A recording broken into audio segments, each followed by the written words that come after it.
Bonjour à tous, bonjour à chacun, bonjour à chacune. Dans ce contexte un petit peu particulier, j'ai voulu vous parler de vive voix. Nous avons vu revenir malheureusement ce confinement que nous attendions, mais qui était malgré tout très, très redouté. Il remet à mal nos vies quotidiennes, nos emplois, nos commerces, nos restaurateurs, nos personnes âgées qui vont se retrouver bien isolées de nouveau. J'ai entendu, vous avez été nombreux à me faire part de votre découragement, de vos craintes face à ce virus qui inquiète pour notre santé, qui inquiète pour celle de nos proches. Et puis il y a toute cette actualité anxiogène qui en rajoute encore un petit peu plus pour notre morale. Alors l'actualité du jour, c'est bien évidemment celle des écoles, et ça c'est une bonne nouvelle parce qu'elles restent ouvertes. Donc tous ceux qui vont pouvoir télétravailler vont le faire de façon un petit peu plus sereine. C'est bien pour nos enfants, c'est bien qu'ils puissent garder ce lien social qu'est l'école. Ils sont aujourd'hui masqués à partir de 6 ans, donc ça c'est le gros changement. J'étais ce matin à l'école, à l'entrée de l'école à 8h20, mais ça avait l'air d'aller, ils n'avaient pas l'air plus traumatisés que ça, donc je ne me fais pas beaucoup de soucis pour eux. Nous avons essayé d'adapter les tarifications, les forfaits, pour que vous puissiez, si vous le souhaitez, reprendre vos enfants à déjeuner, reprendre vos enfants plus tôt dans cette période de confinement où peut-être vous pouvez rester chez vous et ça sera assoupli et facilité pour vous. Et puis toutes nos structures pour les jeunes et les enfants restent ouvertes, ça c'est aussi une bonne nouvelle.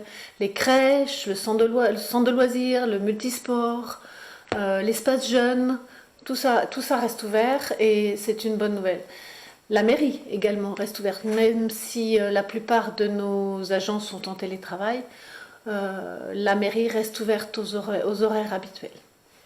Et puis l'autre actualité du jour, c'est cet arrêté que j'ai pris au vu de la situation qui se dégrade énormément au niveau sanitaire, la décision que j'ai prise d'obliger à porter le masque partout, dans toute la ville, à toute heure. Donc vous sortez de chez vous, vous mettez un masque. Merci s'il vous plaît de prendre ce réflexe qui est indispensable pour la sécurité de tous, pour se protéger les uns les autres. Évidemment, quand vous êtes en forêt, ou que vous faites du sport, vous pouvez l'enlever, bien évidemment. Nous avons eu beaucoup de questions à ce sujet.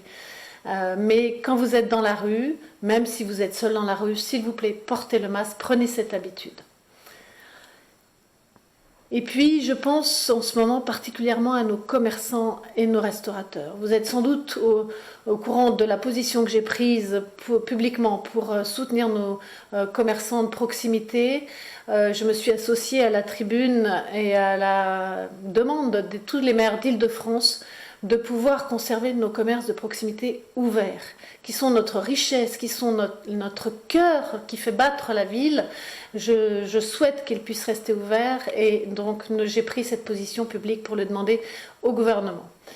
En attendant, nos commerçants et nos restaurateurs font preuve de beaucoup d'imagination. Ils développent de la vente emportée, ils développent ce qu'on appelle aujourd'hui le click and collect, c'est-à-dire que vous commandez et vous venez chercher.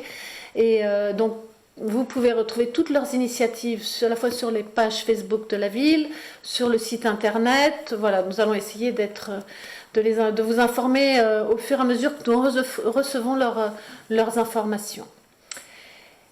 Et puis, je voudrais faire un appel à la solidarité pour nos personnes âgées. Nos personnes âgées qui vont de nouveau, et je sais qu'elles sont complètement découragées, se retrouver isolées et confinées chez elles parce qu'elles sont plus fragiles face à ce virus. Nous avons besoin de bénévoles pour pouvoir les appeler régulièrement, pour pouvoir leur prendre de leurs nouvelles, faire un petit peu de conversation par téléphone. Nous avons besoin également de gens pour pouvoir aller faire leurs courses pour éviter qu'elles se retrouvent face à ce virus chez les commerçants ou là où il y a du monde. Donc merci si vous pouvez vous proposer. Vous allez voir affiché en bas de l'écran le numéro de téléphone du Centre communal d'action sociale et l'adresse email pour que vous puissiez vous proposer. Merci d'avance de cette action que vous pourrez faire pour la ville. Voilà ce que je voulais vous dire essentiellement aujourd'hui. C'est une communication visuelle et que je souhaiterais pouvoir continuer à avoir avec vous. Ça me semble important d'avoir ce lien. Alors pas seulement moi vers vous, mais j'aimerais qu'on puisse aussi mettre en place un Facebook Live, c'est-à-dire que vous pourrez en direct me poser vos questions sur les sujets qui vous paraissent importants, sur lesquels vous voulez avoir des réponses ou que vous souhaitez évoquer. Malheureusement, nous revoilà confrontés à une communication de crise, comme nous n'espérions pas la revoir. Mais sachez que tous les élus du conseil municipal sont mobilisés pour être là, pour être à vos côtés, pour vous rassurer et puis être à votre service avant tout. Je vous souhaite beaucoup de courage dans cette période de confinement et je suis sûre que nous pourrons en sortir tous ensemble, beaucoup plus solidaires que nous n'étions. Merci, bon courage à tous.